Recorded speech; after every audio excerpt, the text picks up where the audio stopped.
Pen बाब क्रमांक 186 पान क्रमांक 121। अध्यक्ष महोदय, माझ्या मतदारसंघामध्ये MIDC व्हावी यासाठी मी आंदोलन केले।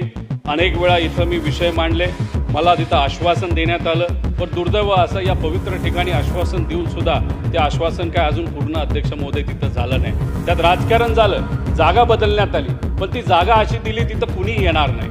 अध्यक्ष महोदय, आपल्याला MIDC नावापुरती आणि राजकारणासाठी लागत नाही, तिथं खऱ्या अर्थाने इंडस्ट्री येणं फार महत्त्वाचं आहे। कंपन्या आल्या बाहेर, कंपन्या आल्यानंतर नोकऱ्या मिळतील आणि मग तिथं स्थानिक मुलामुलींना कुठेतरी नोकरी मिळेल। अध्यक्ष महोदय, हा हेतू मनामध्ये ठेवून त्यासाठी मनापासून अध्यक्ष महोदय मी प्रयत्न केले, पण त्याला काही यश आलेलं नाही। त्याच्याबरोबर आदरणीय पवार साहेबांच्या मदतीने अनेक मोठ्या बिझनेसमॅनला अध्यक्ष महोदय तिथं मी भेटलो, त्यांची तयारी होती, पण राजकारणच इतकं मोठ्या प्रमाणात झालं। काही लोक एसीत बसतात आणि फक्त राजकारण करण्यासाठी तिथं कशी MIDC येणार नाही यासाठी प्रयत्न करतात, त्यांच्या कॉन्टॅक्टचा वापर करतात। तिथं पण काही असे नेते ज्यांचं पोच फार मुख्यमंत्री साहेबांपर्यंत आहे।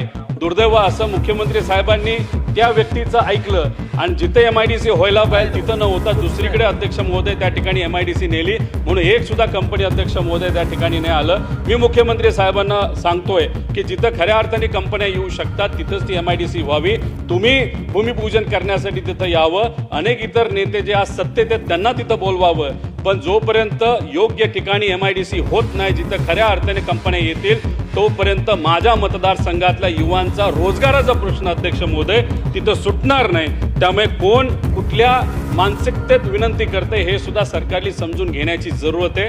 अध्यक्ष महोदय, त्याच्याच बरोबर आत्ताच एक अतिशय महत्त्वाचा मुद्दा मांडला। यात राज्यामध्ये पॉवर इलेक्ट्रिसिटी ज्या रेटला आपण कंपन्याला देतोय, या देशामध्ये सगळ्यात महागडा रेट आपल्या महाराष्ट्रामध्ये असेल। त्यामुळे गेल्या काही वर्षांमध्ये आपण बघितलं तर मोठ्या प्रमाणात कंपन्या आपल्याकडे न येता दुसऱ्या राज्यात अध्यक्ष महोदय जायला लागलेत। शेतकऱ्याला तर वीज आपल्याला मोफत द्यायचीच आहे, पण त्याच्याचबरोबर इंडस्ट्रीच्या बाबतीत सुद्धा कमी रेटमध्ये आणि इतर आसपासचे राज्य, खास करून तमिळनाडू असेल, गुजरात असेल, तेलंगणा असेल, त्या राज्यांपेक्षा कमी किमतीत आपल्याला पॉवर ही त्या इंडस्ट्रीला अध्यक्ष महोदय त्या ठिकाणी देण्याची जरूरत आहे। त्याच्याचबरोबर या महाराष्ट्रामध्ये सगळ्यात मोठी जर IT इंडस्ट्री कुठं असेल तर हिंजेवाडीला आहे। अध्यक्ष महोदय, तुम्ही एकदा जाऊन बघा हिंजेवाडीला, तिथं गेल्यानंतर अध्यक्ष महोदय चालता सुद्धा येत नाही, गाडी तर जातच नाही। त्याच्याचबरोबर अनेक IT वर्कर्सकडे गाड्या छोट्या असतात, SUV नसतात, महागड्या गाड्या अध्यक्ष महोदय, साध्या छोट्या गाड्या असतात। त्या रस्त्यावर इतके खड्डे झालेत की गाडी सुद्धा त्या खड्ड्यात जाईल का अशी अध्यक्ष महोदय परिस्थिती आहे। तर अख्खं जग तिथे येते,